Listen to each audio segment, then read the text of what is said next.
realidade a que nós vivemos. Com relação ao crime organizado, também muita coisa ainda precisa ser mexida? Sim, o Brasil é signatário do Tratado de Palermo, que é a Convenção Internacional da ONU que trata de organizações criminosas. Nós precisamos fazer esta adequação a esta realidade. Por exemplo, o crime de quadrilha ou bando, previsto no artigo 288 do Código Penal, foi pensado tendo em conta o bando de Lampião, 1940. Hoje, as organizações criminosas, os crimes são transnacionais. Uma parte do crime ocorre no Brasil, outra parte na Europa, outra parte nos Estados Unidos. E esta Convenção de Palermo trata disso. E nós precisamos internalizar esta convenção através de um Código Penal que a trate desta realidade. Senadora, a Comissão de Constituição e Justiça deve instalar em breve uma subcomissão para tratar de segurança pública. Sim. Esse é um trabalho que, de alguma forma, esbarra nessa questão do Código Penal? Sim. É afim? Terão trocas? Sim. Nós teremos uma subcomissão.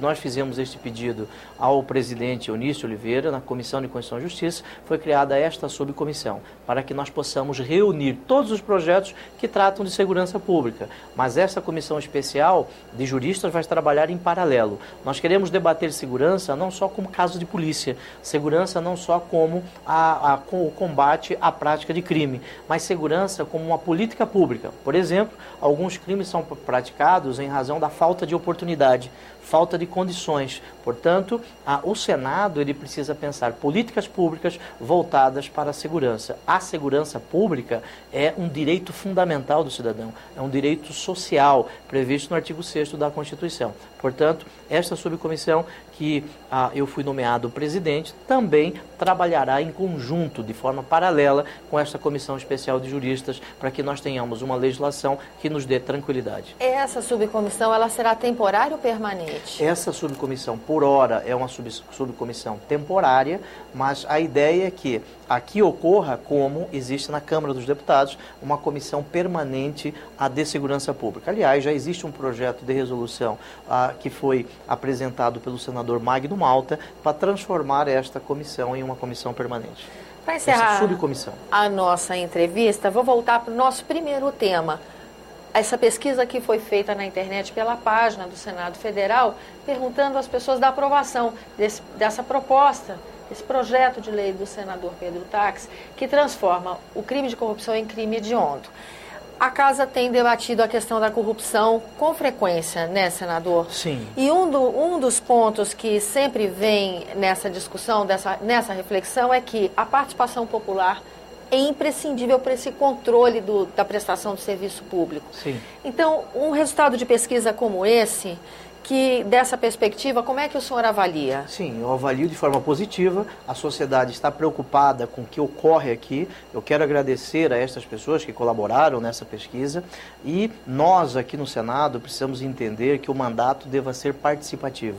Nós exercemos aqui um poder que nos foi ofertado pelo cidadão. Então o cidadão deve participar deste debate. Para mim, tem sido significativo esta participação da sociedade no exercício do mandato que eu exerço. O mandato tem que ser um mandato participativo. A sociedade deve colaborar na construção de projetos de lei. Agora, mais do que debates aqui, nós temos muitos debates. Nós precisamos de ação. E ação significa aprovação de legislação que possa combater a corrupção. Nós temos que ser intolerantes com a corrupção. Um exemplo, recentemente na Câmara dos Deputados foi absolvida uma deputada. Esta deputada restou provado que ela recebeu dinheiro e a Câmara dos Deputados absolveu esta parlamentar. Isso foi uma frustração para a opinião pública, mas o senhor diria que se a população tivesse usado mais dos instrumentos da era digital, de e-mail, de acesso a site, a página, poderia ter a população também visto um outro desfecho para uma situação dessa? Mais do que frustração, isto é uma vergonha para o Congresso Nacional. Imaginem um cidadão que adquire o mandato, esse mandato não pode ser escudo para apagar o seu passado. Não pode ser uma borrachinha para apagar o que ele fez. Eu penso que o passado de um parlamentar deva sim repercutir no seu presente, porque o eleitor, muitas vezes, ele não sabe o que o parlamentar fez antes e votou. Isto ofende ao princípio da representatividade. Senador, muito obrigada pela sua presença aqui no nosso programa e a você que nos acompanha, muito obrigada pela atenção. Eu sou Tânia Horman, falando para a TV Senado, a agência Rádio Senado e as emissoras de rádio conveniadas. Se você quiser entrar em contato conosco, nos ligue no 0800 61 22 11. A ligação é gratuita. Se você quiser ver esse ou outro dos nossos programas, por favor acesse www.senado.gov.br/TV.